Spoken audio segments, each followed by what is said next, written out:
Today, we're going to unbox the new fake bank Vida card. Credit cards don't come in boxes. This is just an envelope with a bunch of fine print. Well, that's boring. There. Now we unbox. So pretty.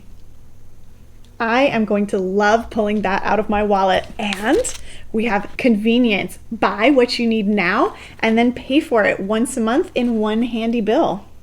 And if you're not carrying cash, that also gives you security. If someone steals your card and uses it without your permission, then you need to let the bank know within 2 days, and the most they can charge you is $50. Credit reporting. This is important. If you pay your card late or don't pay your card at all, your credit's going to go down. If you make your payments on time every month, at least the minimum, you're going to be building good credit, and that's going to save you money when you go to get another loan for a mortgage or a car or another credit card. Ooh, the not fun part of the unboxing. Costs.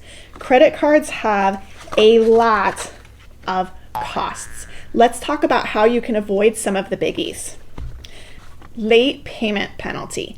Set up auto pay on your account to pay at least the minimum and keep that much in your bank account at all times. That way you'll never pay this and you'll be building good credit.